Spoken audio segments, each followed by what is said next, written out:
नमस्कार दोस्तों, अगर आप भी आना चाहते हो नेपाल तो फिर देर किस बात की, तुरंत पकड़ लो न्यू दिल्ली से नेपाल की फ़्लाइट और यहाँ से फ़्लाइट लेके पहुँच जाओ नेपाल। कालो किस्मा रेली माई बाँधे कोरी बना तिमलाई हेर्दै रेली माई बिताउला जीवन कालो किस्मा होटल में चेक इन करने के बाद निकल जाओ यहाँ का मार्केट एक्सप्लोर करने के लिए। और देखो, जिस दिन हम पहुंचे थे यहाँ पर बहुत ही सुंदर सी बारिश हो रही थी, तो देखो यहाँ का नज़ारा कुछ इस तरीके से था दोस्तों। और ये जो मार्केट है ना, ये स्पेशली टूरिस्ट को डेडिकेटेड है। और यहाँ का जो मार्केट है, फेमस मार्केट, उसका नाम है थामेल। और इसमें आप जो है यहाँ का लोकल चीज़ों को एक्सप्लोर कर सकते हो, साथ ही साथ यहाँ के डिफरेंट कैफ़ेज़ को एक्सप्लोर कर लो। तो ये देखो, ये हमारे ड्राइवर भैया थे जो पूरा ट्रिप हमारे साथ में थे। तो अगर आप भी कोई पैकेज लेते हैं तो आपको एक ड्राइवर भैया अलॉट होंगे जो आपको, जिनके पास आपकी पूरी आइटिनरी होगी। अच्छा बना है,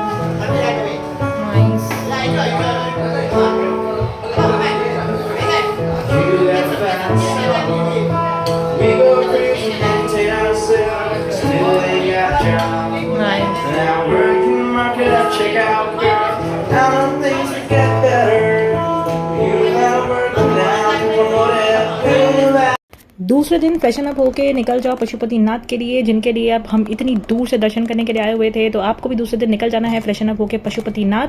और यहाँ से रुद्राक्ष माला लेना बिल्कुल नहीं भूलना है, क्योंकि यहाँ पे जो रुद्राक्ष होते हैं वो ओरिजिनल मिलते हैं।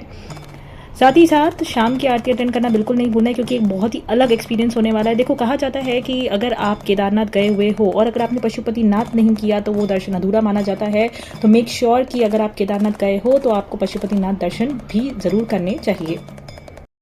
तीसरे दिन निकल जाओ काठमांडू से पोखरा के लिए। पूरा रास्ता 7 से 8 घंटे का होने वाला है दोस्तों। और लेकिन आप बिल्कुल भी बोर नहीं होने वाले हो, मार्क माय वर्ड्स, बिकॉज पूरा रास्ता आपको नेचर की ब्यूटी देखने को मिलेगी। कहानियां पहली दफा अरमानों में रवानियां पहली दफा। पोखरा पहुंचने के बाद तुरंत से होटल में चेक इन कर लो। अगर आप भी होटल्स की डिटेल जानना चाहते हैं तो आप कमेंट सेक्शन में मुझसे पूछ सकते हैं, तो वहाँ पर मैं आपको होटल्स की डिटेल्स सेंड कर दूंगी, साथ ही साथ में उसका पैकेज की डिटेल्स भी सेंड कर दूंगी। फिर आपको निकल जाना है विंध्यवासिनी माता जी के दर्शन के लिए, जो कि पहाड़ पर मौजूद है। और यहाँ पहुँचने के बाद यहाँ पर भी आपको एक लंबी लाइन मिलने वाली है, तो टाइम से निकल जाना है।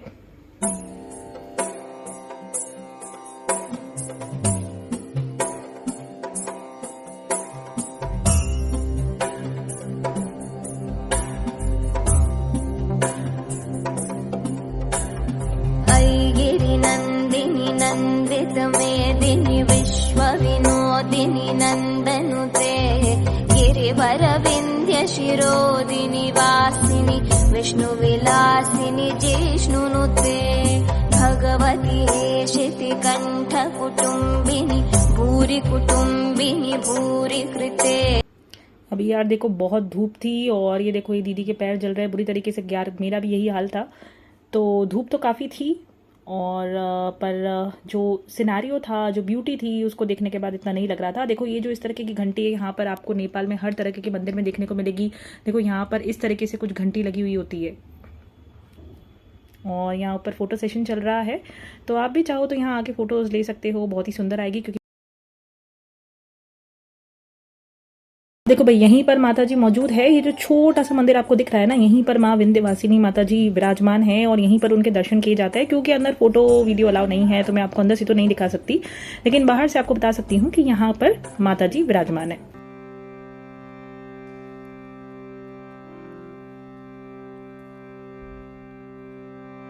ओम नमः शिवाय। ओम नमः शिवाय। इसके तुरंत बाद आपने को निकल जाना है गुप्तेश्वर महादेव के दर्शन के लिए। इसको आप बिल्कुल मिस ना करें, बिकॉज़ ये बहुत ही सुंदर जगह है, बहुत ही अद्भुत है। बिकॉज़ यहाँ पर जो महादेव है, बहुत ही गहरी गुफा के अंदर बैठे हुए हैं।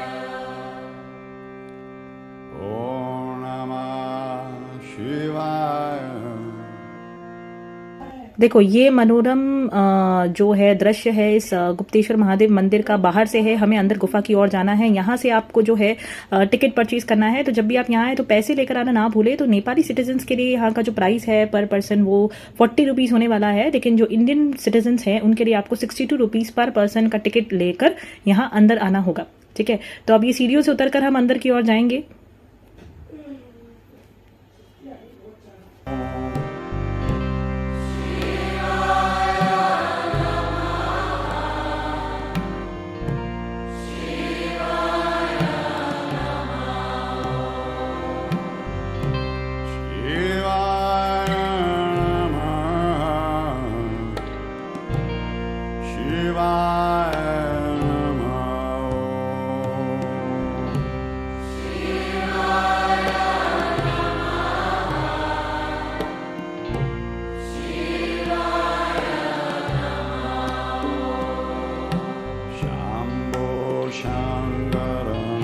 ये देखो सामने समुद्र मंथन का दृश्य जो है दर्शाया गया है और यहाँ महादेव विष पीते हुए या पूरा आर्ट बनाया हुआ है यहाँ पर। और यहीं से आप देखो वो जो कॉर्नर आपको दिख रहा है ना, यहाँ से आपको गुफा के अंदर जाना होगा। यहीं से हम जाने वाले हैं।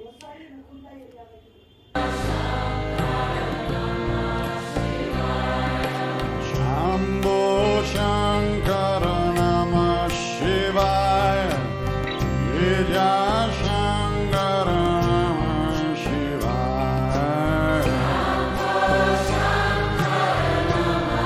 गुफा के अंदर का रास्ता कुछ इस तरह से है, बहुत ही सकरा रास्ता है, नीचे गीला है पूरा, तो आप बहुत देख कर जाना है यहाँ पर। ठीक है, फिसलने का डर रहता है, बहुत ही जो है सकरा सा रास्ता है। इसको होते हुए हमें अंदर की ओर जाना है। ये देखो ये रहे महादेव जो कि गुफा के अंदर बैठे हुए हैं और आप चाहो तो आप और आगे जा सकते हो और यहाँ पर भी आपको बहुत ही अनूठा दृश्य देखने को मिलेगा।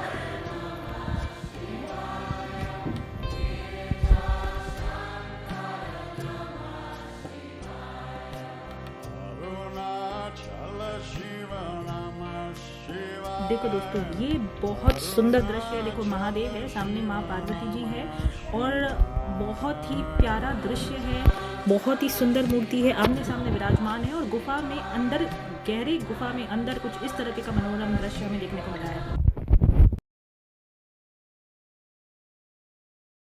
को तुरंत शाम को पहुंच जाना है फेलवा लेक जो कि पोखरा में ही है और ये बड़ा ही सुंदर और मनोरम है। तो जो भी पोखरा आता है वो फेलवा लेक ज़रूर आता है, तो आपको यह मिस नहीं करना है।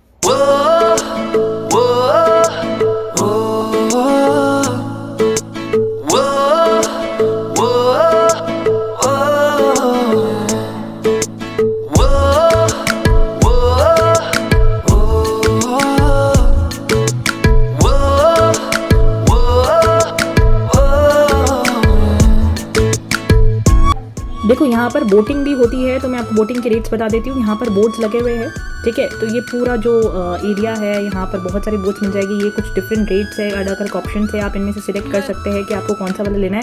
हमने सेकंड वाला लिया है 1 आवर विद ड्राइवर, क्योंकि हमारे पास में टाइम कम था। तो आप चाहे तो इसमें से कोई सा भी जो है सिलेक्ट कर सकते हैं। तो ये रोइंग बोट रेट्स है वो दोस्तों, और इसी के जस्ट पास में जो है पैडल बोट के रेट्स है। तो दोनों के रेट बहुत अलग अलग है, आप देख सकते हो। तो इसमें से कोई सा भी सिलेक्ट करके आप फेलवा लेक में बोटिंग कर सकते हो और ये वर्थ इट है, तो इसे आप बिल्कुल मिस नहीं करें। यहाँ से आपको टिकट लेना है, ये टिकट घर आप देख रहे हो, यहाँ से टिकट लेके आपको बोटिंग के लिए चले जाना है।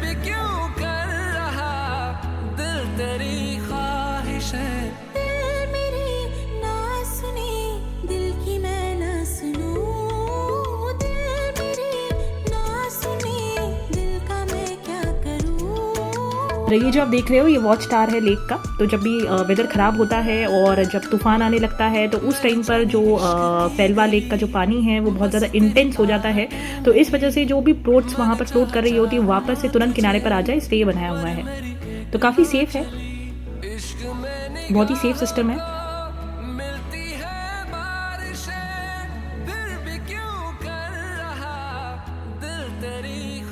शाम को इसी लेक के किनारे बहुत ही सुंदर आरती होती है, जो कि जो गंगा आरती जो वाराणसी में होती है उससे प्रेरित है। यहाँ पर लेक के बीचों बीच माँ तालबराई का मंदिर है, तो उन्हीं को समर्पित यह आरती होती है। तो आप इसे भी अटेंड कर सकते हैं।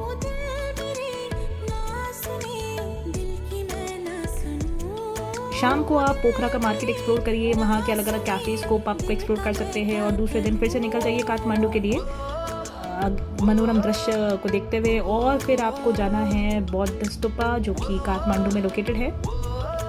ये टूरिस्ट का बहुत ही फेवरेट स्पॉट है।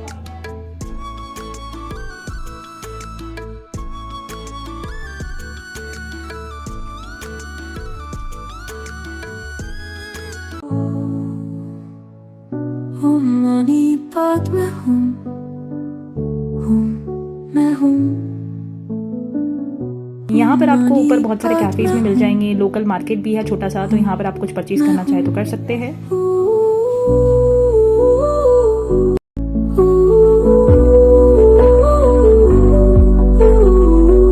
यहाँ आप आओ ना तो ये इसे आपको नहीं भूलना है, बिकॉज देखो ऐसा माना जाता है कि अगर आप इसको एंटी क्लॉकवाइज घुमाते हैं तो ये मिस फॉर्च्यून लाता है।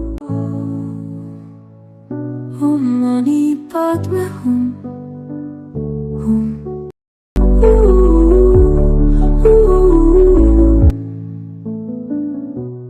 मणिपत में हूँ।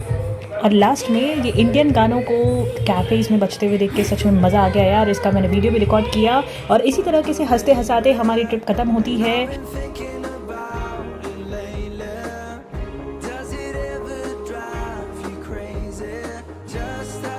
फ्लाइट से हम हिमालयाज़ का एक बहुत ही सुंदर साइट सीइंग करते हुए न्यू दिल्ली की ओर जाते हैं। अगर आपको भी नेपाल ट्रिप बनाना है और आपके कुछ भी क्वेश्चन हैं तो आप कमेंट सेक्शन में ज़रूर पूछ सकते हैं। फिलहाल के लिए बाय बाय, हर हर महादेव। वीडियो को लाइक एंड सब्सक्राइब करना ना भूलें और बेल आइकन का बटन ज़रूर दबाएं।